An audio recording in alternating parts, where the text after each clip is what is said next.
moi j'ai travaillé à partir d'un trouble du sommeil qui s'appelle le trouble du comportement en sommeil paradoxal. C'est un trouble du sommeil où la personne en sommeil paradoxal, il va vivre ses rêves. Cela veut dire, nous quand on rêve en sommeil paradoxal, on ne fait pas de mouvements.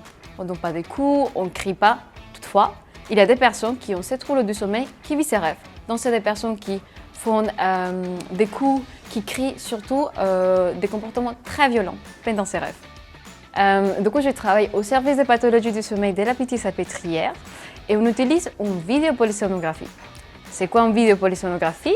C'est une étude de sommeil où les patients ils viennent dans notre service, on les met plusieurs capteurs dont on a besoin pour étudier le sommeil, mais en même temps, on regarde l'image du patient. Donc grâce à la polysonographie, on peut suivre en même temps que les patients ils dorment tous ces capteurs électrophysiologiques qui se passent en même temps que la personne dort.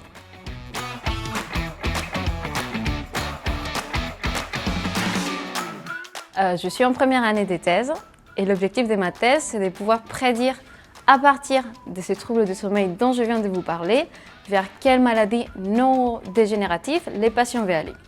Je vais me centrer dans les alpha-synucléines. Donc les alpha-synucléopathies, c'est une famille de maladies neurodégénératives.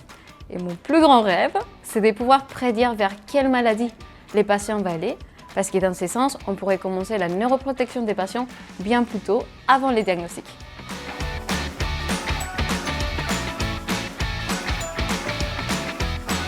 Moi, j'ai toujours rêvé d'être chercheuse, toujours en neurosciences. Mais le monde des neurosciences, c'est un monde géant où il y a plein de choix, des options, des couleurs. Et je fais un master de neurosciences fondamentales et cliniques à Lyon 1. Et là, j'ai commencé à avoir des cours de sommeil. Et je me suis rendu compte que c'était un monde où je voulais vraiment travailler, surtout avec un modèle humain. Et c'est grâce à mes professeurs à l'Université de Lyon que j'ai contacté à la professeure Arnulf, qui est une professeure qui est reconnue nationale et internationalement pour ses recherches. Et ensuite, à ces entretiens et la passion qu'il transmet quand il parle du sommeil, je me suis dit, c'est ça que je veux faire de ma vie. Et c'est comme ça que je suis arrivée à l'ICM.